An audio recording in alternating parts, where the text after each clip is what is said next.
చూసాము. వీకెండ్ వచ్చింది, కాస్త ప్రజలు ఊపిరి పీల్చుకున్నారు. ఎందుకంటే నాకు తెలిసి మరి ఈ వీకెండ్ కూడా వెళ్ళిపోయి ఉంటారు. నిన్న పరామర్శ తర్వాత వీకెండ్కి జగన్మోహన్ రెడ్డి గారు తాడేపల్లిలో ఉండటం లేదు అని చెప్పేసి అంటున్నారు. ఎప్పటి నుంచో, ఎప్పుడైతే ఆయన ముఖ్యమంత్రిగా పదవి కోల్పోయిన తర్వాత నుంచి ఒక 3 రోజులు మాత్రమే తాడేపల్లిలో, అది కూడా ఏదో మంగళవారం బుధవారం వస్తారని, శుక్రవారం వరకు ఉంటారని, వీకెండ్కి మళ్ళీ బెంగళూరు యలహంక ప్యాలెస్కి వెళ్ళిపోతారని. ఆయన ఇక్కడికి వచ్చినప్పుడల్లా, ఆయన పరామర్శ యాత్రలు చేస్తున్నప్పుడల్లా ఏదంటారు కదా, ఎలుకకి సంకటం అని చెప్పేసి ఆ రకంగా ప్రాణ సంకటం లాగా తయారవుతుంది. ఎవరికో కాదు, మళ్ళీ ఆ పార్టీ కార్యకర్తలకే. మరి వారేమీ గుణపాఠాలు నేర్చుకునేటట్టు కార్యకర్తలు కనపడటం లేదు, అధినాయకుడు కూడా కనపడటం లేదు. మరి నిన్న మళ్ళీ ఒక 2 నిండు ప్రాణాలు బలైపోయాయి. ఎందువలన? ఆయన పరామర్శించొద్దని ఎవరంటారు? పరామర్శించవచ్చు. 11 గంటలకు బయలుదేరి సాయంత్రం 5 గంటలకి 26 కిలోమీటర్లు స్ట్రెచ్ ఉన్నటువంటి తాడేపల్లి టు ఇబ్రహీంపట్నం, విజయవాడ బార్డర్లోనే ఉన్నాయి రెండు కూడా. 6 గంటలు పట్టిందంటే బల ప్రదర్శన అని ఇంకా దాంట్లో సందేహం లేదు. ఈ లోపల కార్యకర్తల అత్యుత్సాహం, నాయకుల యొక్క శ్రేణుల తరలింపు, మధ్యాహ్నం నుంచే ఏదో జరుగుతుందేమో జరగకుండా ఉంటే బాగుండు అనుకుంటానే ఉన్నాం. ఎందుకంటే మనకు నోటిఫికేషన్స్ వస్తూనే ఉన్నాయి మార్నింగ్ నుంచి, న్యూస్ అప్డేట్స్. ఒక కుర్రోడేమో చేయి కోసేసుకొని జగన్మోహన్ రెడ్డి ఫ్లెక్సీలకి బొట్లు పెడుతున్నాడు. అందరం చూసాం. నిన్న ఈవినింగ్ 5 లోపలనే ఇవన్నీ చూసాం. మధ్యాహ్నం 2-3 గంటల తర్వాత నుంచి అక్కడ ఇబ్రహీంపట్నం సర్కిల్లో కుర్రోళ్ళు మోటార్ బైకులు విన్యాసాలు చేస్తున్నారు అని చెప్పేసి జరగరాని జరిగిపోయింది. ఒక కుర్రోడు ఆ మోటార్ బైక్ విన్యాసాలు చేస్తూ డివైడర్ గుద్దుకొని చనిపోయాడు. ఒక కార్యకర్త కూడా కదా, అతను నాయకుడు అంట, చిల్లకల్లు వైసీపీ అధ్యక్షుడు అంటున్నారు. అతను గుండెపోటుతోనో సంథింగ్, మరి హెల్త్ ఎయిల్మెంట్స్ కూడా ఉన్నట్టున్నాయి. ఏదేమైనా సింపుల్గా వెళ్ళి 1 గంట, 6 గంటలు వెళ్ళాల్సింది 1 గంట అందరికీ అభివాదం చేసుకుంటూ వెళ్ళిపోవచ్చు డైరెక్ట్గా. మరి ఒక పక్కన పోలీసులు ఏమో ఆంక్షలు పెట్టారు, సెక్షన్ 30 అమల్లో ఉందన్నారు. జోగి రమేష్ గారికి అయితే ముందు రోజు నైట్ వెళ్ళి పోలీసులు మరీ చెప్పారట, జన సమీకరణ చేయవద్దండి, రోడ్లు దిగ్బంధనం చేయొద్దు, కామన్ పీపుల్ ఇబ్బంది పడతారు, అలాగే జరిగే అవకాశాలు ఉన్నాయి గతంలో జరిగిన అనుభవాల దృష్ట్యా అని చెప్పేసి అన్నా. మరి జోగి రమేష్ గారు నా ఇంటికి వస్తున్నాడు కదా పరామర్శించడానికి. మరి ఇప్పుడు వీళ్ళిద్దరిని ఎవరు పరామర్శించాలి? వాళ్ళ కుటుంబాలను ఎవరు ఆదుకోవాలి? జోగి రమేష్ గారి మీద ఇంటి మీద దాడి జరిగింది, కరెక్టే. అది ఎవరు దాన్ని తప్పు ఎవరు కరెక్ట్ అంటే తప్పు పడతారు, చట్టపరంగా చర్యలు తీసుకుంటున్నారు. నాయకుడికి వెళ్ళి పరామర్శించారు. ఆయన ఇల్లు వారే ఉంది, ఏదో చిన్న డ్యామేజీ, ఆల్రెడీ కోట్లు గడించారు, ఆయనకు వచ్చిన నష్టం లేదు. జగన్మోహన్ రెడ్డి గారు సాయంత్రం 6:30కి ఇంటికి వెళ్ళిపోయారు. రాత్రంతా ఏడుస్తూ కూర్చోవాలి. రాత్రంతా ఏముంది, ఇక రెండు ప్రాణాలు పోయినాయి, ఆ కుటుంబాలు మాత్రం శోక సందర్భంలో ఉండాలి. సరే, మరి పోలీసులను బాధ్యులు చేయాలా, లేదంటే కనుక జగన్మోహన్ రెడ్డి గారి గణాన్ని బాధ్యుల్ని చేయాలా? ఎందుకంటే ఆయన రూల్ వైలేషన్ జరిగింది కదా, ఇప్పుడు నాన్ బెయిలబుల్ కేసులు పెట్టారట జోగి రమేష్ మీద. 31వ తారీఖు లోకేష్ గారిని, చంద్రబాబు నాయుడు గారిని కొవ్వు అట్లాంటి మాటలు మాట్లాడి సొసైటీలో ఒక డిస్టర్బెన్స్ క్రియేట్ చేసే అవకాశాలు ఉన్నాయని చెప్పేసి పోలీసులు అనేక పోలీస్ స్టేషన్లో పెట్టిన కేసులకి ఆయన కోర్టుకు వెళ్ళాడు, ముందస్తు అరెస్టులు చేయవద్దని చెప్పేసి. కోర్టు కూడా నేను ఈరోజు చూశాను సార్, దానికి సంబంధించిన కేసులో 19(1)A వర్తిస్తుందట. జోగి రమేష్ గారి మాటలు ఫ్రీడమ్ ఆఫ్ స్పీచ్ అట, ఎక్స్ప్రెషన్ అట. ఓకే, రైట్, కోర్టు భావించిందేమో, దాన్ని మనం తప్పట్లేదు. ఇది నేను చెప్పేది 31వ తారీఖు ఆయన లోకేష్ గారి మీద చేసిన వ్యాఖ్యలు, రెచ్చగొట్టే వ్యాఖ్యల మీద. ఇప్పుడు కొత్తగా ఈరోజు నిన్న జనాల సమీకరణ మీద నాన్ బెయిలబుల్ అంటున్నారు. మరి వాటికే కోర్టులు ఆ రకంగా తీసుకుంటున్నప్పుడు లైటర్ వీన్లో దీన్ని ఏమైనా తీసుకునే అవకాశం ఉందా sir? Because you are an advocate and legal fraternity కాబట్టి.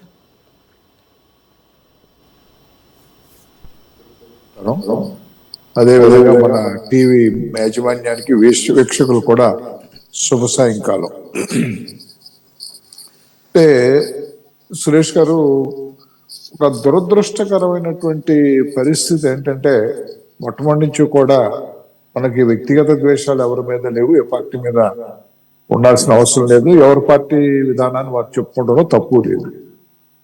వైఎస్ఆర్సిపి ప్రభుత్వంలో ఉన్నటువంటి ఒక విధానమే వారి విధానం ఏమో రూల్ ఆఫ్ లాని మెయింటైన్ చేయరు. అది చాలా విచిత్రమైనటువంటి విషయం.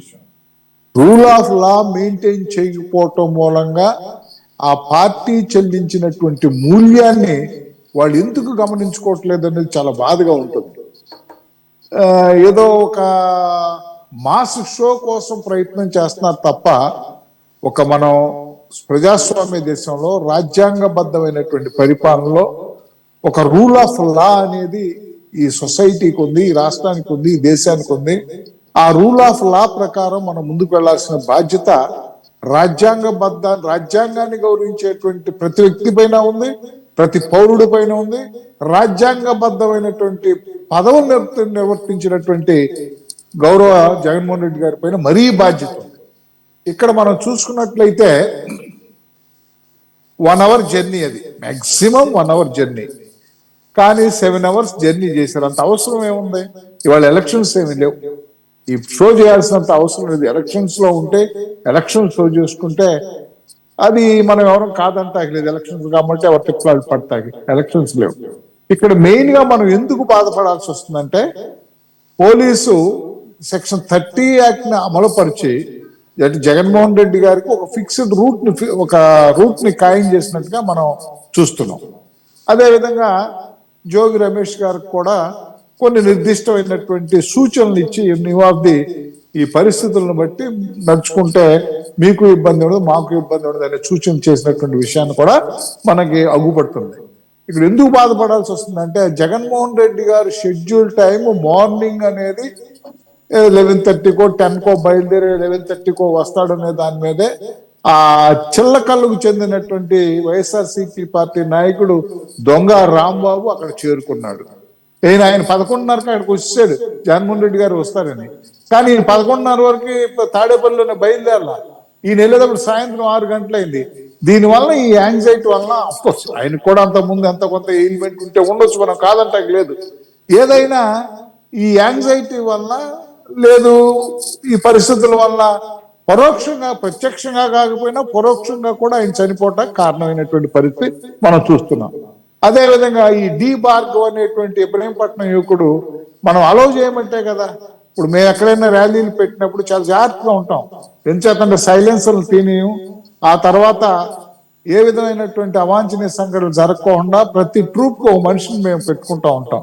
అంచేతనే మా నాయకుడు ఇలాంటి కుర్రవాళ్ళు ఇట్లాంటి చేస్తారనే ఈ సభ్యత్వానికి మరణించితే 5 lakhs ఇన్సూరెన్స్ చేయించు కూడా చేసినటువంటి పరిస్థితి. ఎందుకంటే మాది జనసేన పార్టీ తరఫున అభిమానులు అనేది ఒక కేరింతలుగా సినిమా యాక్టర్ చుట్టాకి వస్తారు కాబట్టి అందులో కూడా మేము జాగ్రత్తలు తీసుకుంటాం. నిర్దిష్టమైనటువంటి కార్యక్రమానికి ఒకప్పుడు ప్రజలకు కూడా తెలియకుండా గబక్కనే నిర్దిష్టమైనటువంటి పని దగ్గరికి వెళ్ళి వచ్చేస్తున్నాం.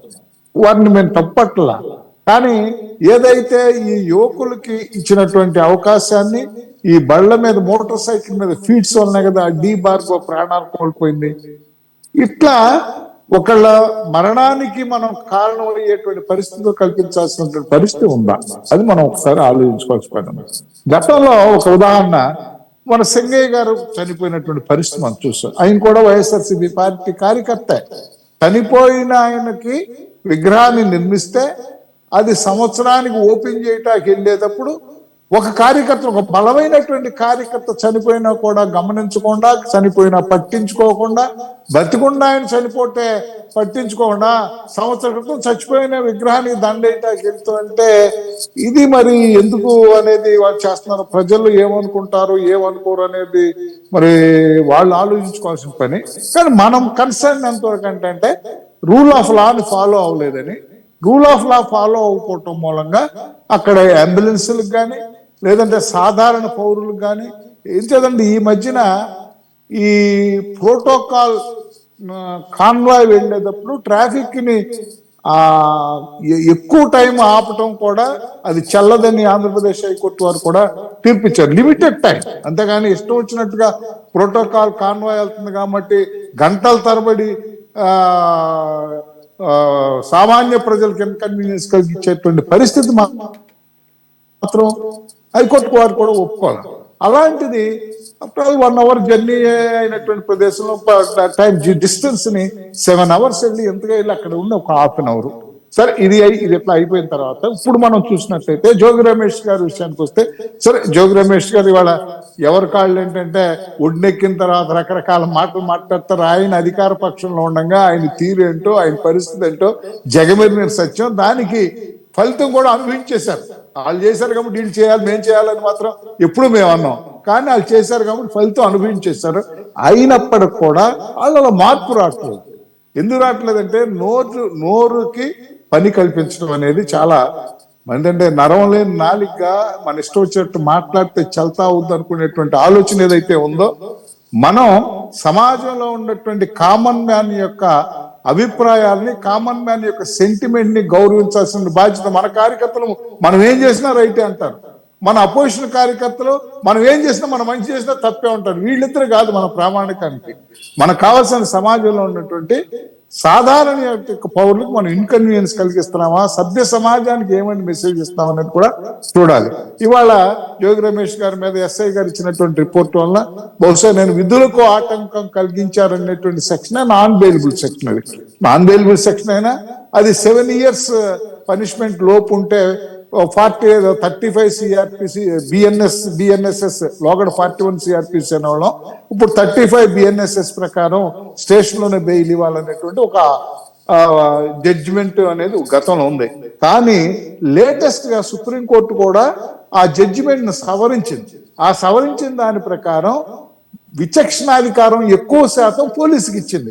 పోలీసు కూడా ఏంటంటే ఆ 35 BNSS ప్రకారం స్టేషన్ లోనే వదిలేయటం అనేటువంటి ప్రక్రియని చాలా కోణాల నుంచి ఆలోచించి అది ఒక సామాన్యుడికో, గతంలో నేర చరిత్ర లేని వ్యక్తికో, తర్వాత అతని వలన బెయిల్ మీద వస్తే మరలా శాంతి భద్రతలకు విఘాతం కలుగుతుందో, ఆ కేసు యొక్క ఫర్దర్ ఇన్వెస్టిగేషన్ ఇబ్బంది కలుగుద్దు అనేటువంటి ఇత్యాది అంశాలన్నింటినీ కూడా పరిగణన తీసుకుని వారికి ఆ 35 BNSS ఎక్సర్సైజ్ చేయాలా లేదని ఆలోచిస్తుంది.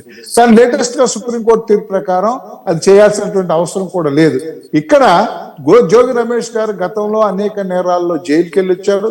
కొన్ని నేరాలు పెండింగ్ ఉండి యాంటిసిపేటరీ బెయిల్ కోసం ప్రయత్నం చేసే పరిస్థితిలో మరొక్కసారి ఈ వివాదాల్లోకి వెళ్ళి అటు ఒక public servant while discharging his duties ని ఆటంకం కలిగించారు అనేటువంటి రిపోర్ట్ మీద ఆయన మీద క్రైమ్ రిజిస్టర్ అయింది. కాబట్టి తప్పనిసరిగా కూడా ఆయన్ని మరలా యాంటిసిపేటర్ తెచ్చుకోవాల్సిన పరిస్థితి వస్తుందో, లేదంటే అరెస్ట్ అయ్యి లోపల ఉండాల్సిన పరిస్థితి అయితే రావటానికి అవకాశం ఉంది. ఏది ఏమైనా సరే ఇవాళ ఉన్నటువంటి పరిస్థితుల్లో ఆంధ్రప్రదేశ్ రాష్ట్రాన్ని ఒక ఎలా చూడాలంటే, గతంలో వ్యవస్థలన్నీ కూడా గాడి తప్పినటువంటి వ్యవస్థలన్నిటి కూడా ఒక దారిలోకి వచ్చి ఇవాళ అభివృద్ధి సంక్షేమం అనేది వాళ్ళు చేసామని చెప్తారు, మేము చేస్తున్నాం, అది వేరే విషయం. అభివృద్ధి అనేది లేదంటే ఆంధ్రప్రదేశ్ యొక్క పరువు మర్యాదలు, కీర్తి ప్రతిష్టలు ప్రపంచవ్యాప్తంగా ఇనుమడింపజేయటమే కాకుండా ప్రపంచవ్యాప్తంగా ఉన్నటువంటి ఆర్థిక దిగ్గజాలని, పారిశ్రామికవేత్తల్ని, బడా వ్యాపారస్తుల్ని ఆంధ్రప్రదేశ్ రాష్ట్రంలో ఒక స్థిరమైనటువంటి ఒక అభివృద్ధికి చెందేటువంటి సూచనలు గోచరించేటువంటి ప్రభుత్వం పనిచేస్తుంది అనేటువంటి ఆలోచన క్రియేట్ చేసి, తద్వారా ఆంధ్రప్రదేశ్కి అనేక విధాలైనటువంటి ఆర్థిక వనరులు, ఆర్థిక మేళ్లు, ఆర్థికంగా ముందుకు వెళ్ళేటువంటి పారిశ్రామిక రంగంలో అభివృద్ధి సాధించే విధంగా, యువతకి ఉద్యోగాలు కల్పించే విధంగా, నైపుణ్యానికి అనుగుణంగా ఇవాళ క్వాంటమ్ వ్యాలీస్ ఫౌండేషన్ స్టోన్ చూసుకుంటే చరిత్రలోనేది ఒక మైల్ రాయిగా పోద్ది. గత కొన్ని సంవత్సరాల తర్వాత చరిత్రలో ఒక మైల్ రాయిగా వెళ్ళిపోద్ది క్వాంటమ్ వ్యాలీ యొక్క ఫౌండేషన్ అండి. ఇలా కార్యక్రమాలు చేస్తున్నటువంటి పరిస్థితుల్లో ఎలక్షన్లు అనేది ఇంకా 3 సంవత్సరాలు ఉండగా ఇప్పుడే రాష్ట్రంలో శాంతి భద్రతకు విఘాతం కలిగించాలనేటువంటిది కులాల కుంపట్ని నేను చాలాసార్లు చెప్పా. గతంలో ఉన్నటువంటి ప్రభుత్వం 1924 ప్రభుత్వం వారి యొక్క పరిపాలనపై ప్రజల్లో నమ్మకం లేక 3 ముక్కలాట, 3 రాజధానులు అనేటి 3 ముక్కలాట ఆడి ప్రాంతీయ విద్వేషాలను రెగ్గొట్టినటువంటి పరిస్థితి మనం చూసాం. దానికి మూల్యం 153 నుంచి 11 దిగిపోయిన మూల్యం మనం చూసాం. ఇవాళ కులాలను రెచ్చగొట్టి కుల కుంపట్లను రాజేసి అటు జోగి రమేష్ గారి ద్వారా ఒక కులాన్ని యొక్క సెంటిమెంట్స్ ని, అంబటి రాంబాబు గారి ఇంకొక కులం సెంటిమెంట్స్ ని, అంబటి రాంబాబు గారు కాపు టైగరా, అదే అసలు ఎంత మాత్రమే అసలు ఏమన్నా ఒక సారూప్యత ఉందండి. అంబటి రాంబాబు కాపు కులాన్ని కించపరిచినటువంటి వ్యక్తి. కాపులు అనేవాళ్ళు ఉద్రేకపూరితమైనటువంటి వ్యక్తులు, వ్యసన పరులు అనేటి బాహాంతంగా విమర్శించిన వ్యక్తి అతను కాపు కులం టైగరా. కాపు కులంలో అతని స్థానం ఏ స్థానం? కాపు కులం అంటే అంటే నేను ఒక కులాన్ని కించపరచాలను, ఒక కులాన్ని అందలం ఎక్కించాలన్నటువంటి విధానం కాదు. ఆయన ఒక బాధ్యతాయుతమైనటువంటి రాజ్యాంగ పద్ధతిలో ఉన్నటువంటి వ్యక్తి. ఒక సామాజిక వర్గంలో టైగరు, సింహం, ఇది దేని సంకేతం? ఇది దేని సంకేతం? సాక్షి దినపత్రికలో చూసాం మనం. అంతకుముందు వైఎస్ఆర్సీపీ గుంటూరు జిల్లా అధ్యక్షుడు, మాజీ మంత్రి అంబటి రాంబాబు గారు ఉన్నటువంటి వ్యక్తి ఇవాళ కాపు కుల హీరో అంబటి రాంబాబు, మాజీ మంత్రి అంబటి రాంబాబు అంటే కులాలను రెచ్చగొట్టి కుల కుంపట్లు రాజేసి ఈ రాష్ట్రాన్ని ఏం చేయాలనేటువంటి వెంకటేశ్వరరావు గారు ఇప్పుడంటే ఆపాదించబడినటువంటి టైగర్ పేరు అది. ఇప్పుడు ముందు అంటే 4 రోజుల క్రితం నుంచే టైగర్ అయ్యాడు. అది కూడా ఒక సర్టెన్ మీడియా, సర్టెన్ పార్టీ ఇచ్చినటువంటి నామధేయం. అసలు జీవితాంతం టైగర్ గా పోరాటం చేసిన వ్యక్తి రెడ్డిగా ఎలా మారిపోయాడు మనం చూసాం. ఆ టైగరు ఏది పెద్ద ఆయన. కాబట్టి అదే నేనేమంటానంటే సార్, అసలు టైగర్లే ఏమయ్యారో చూసాము. శర్మ వెంకటరెడ్డి నాయుడు గారు మద్రాస్ ప్రెసిడెంట్ ఉండగా కంబైన్డ్ మద్రాస్ స్టేట్ కి చీఫ్ మినిస్టర్ గా చేసినటువంటి సామాజిక వర్గం కాపు సామాజిక వర్గం. కోడి రామూర్తి గారు మల్ల యోధుడిగా ఇంటర్నేషనల్ గా ఖ్యాతి తెచ్చినటువంటి వ్యక్తి కాపు సామాజిక వర్గం. అదే విధంగా చూసుకుంటే అనేక మంది ప్రముఖులు ఉన్నారు. ఒక్కొక్క దాంట్లో ఒక్కొక్కళ్ళు ఉంటారు. అది తోట నరసయ్య నాయుడు గారు జెండా వీరుడు అంటారు. బందర కోనేరు సెంటర్ లో పోలీసు వారు కొడుతున్నా కూడా రక్తం కారేటువంటి పరిస్థితుల్లో జెండా స్తంభాన్ని ఎక్కి భారత జాతీయ జెండాని ఎగరవేసిన జెండా వీరుడు తోట నరసయ్య గారు, మా ప్రాంతం వాడే. మరి వీళ్ళు ఇలాంటి మహానుభావులు మనం చెప్పుకుంటాం కానీ ఆయన్ని టైగర్ అంటే అది మరి ఇప్పుడు రాంబాబు గారు టైగర్ అవునో కాదో నాకు తెలియదు కానీ టైగర్ అన్న జగన్మోహన్ రెడ్డి గారు బిరుదిచ్చిన జగన్మోహన్ రెడ్డి గారు మాత్రం ఖచ్చితంగా ఆయన స్థాయిని మాత్రం దిగజార్చుకున్నట్టే. ఆ సామాజిక వర్గంలో కానీ ఇతర సామాజిక వర్గంలో కానీ జగన్మోహన్ రెడ్డి గారు తన స్థాయిని, అంబటి రాంబాబు గారు ఆ టైటిల్ ఇవ్వటంటే జగన్మోహన్ రెడ్డి గారు తన స్థాయిని తగ్గించుకున్నట్టు అది నిలువుదా అంశం. కాలం చెప్పుద్ది ఏదైనా. ఇవాళ కాదు జడ్జిమెంట్ అనేది. ఇవాళ నేనేదో అక్కస్తో మాట్లాడుతున్నానో లేకపోతే వ్యతిరేకంగా మాట్లాడుతున్నానని కాదు. యథార్థాన్ని మనం చూసుకున్నట్లయితే కాలం అన్ని ప్రశ్నలకి జవాబు చెప్తుంది. అంబటి రాంబాబు గారు కాపు కులం టైగరో కాదో, కాపు కులంలో ఆయన చేసినటువంటి పరిస్థితి ఏంటో, ద్రోహాలు ఏంటో, విద్రోహాలు ఏంటో అనేది అన్ని చెప్తాయి. అట్లా నేనేది ఏంటంటే వారి పార్టీ, వారి నాయకుడు మొరాయితీ ఇవ్వాల్సిన బాధ్యత జగన్మోహన్ రెడ్డి గారు ఉంది. మనం కాదనం. వారి ఇంటికి వెళ్ళాలి, భరోసా ఇవ్వాలి, సానుభూతి చూపించాలి, వారికి మనోధైర్యాన్ని కలిగించాలి. అంతవరకు నో డౌట్, అది మనం ఎవరో కాదంటాలేదు వాళ్ళ నాయకు. కానీ అవి ఇచ్చేటప్పుడు ఏంటంటే సభ్య సమాజం సిగ్గుపడకుండా, సభ్య సమాజంలో ఉన్న పౌరులు ఇబ్బందులు పడకోకుండా సభ్య సమాజం మన ఎంత చూస్తుంది, మన కార్యకర్తలు. నేను అదే చెప్పబోతున్నాను సార్. ఈ ఆంధ్ర రాష్ట్ర ప్రజలేవి అమాయకులేం కాదు, ఎవరెవరు అదే అందు గురించి అన్ని గమనిస్తుంటారు ఎప్పటి మన నడక తీరుని, మన మాట తీరుని, మన ప్రవర్తన తీరుని అన్ని కూడా గమనిస్తారు.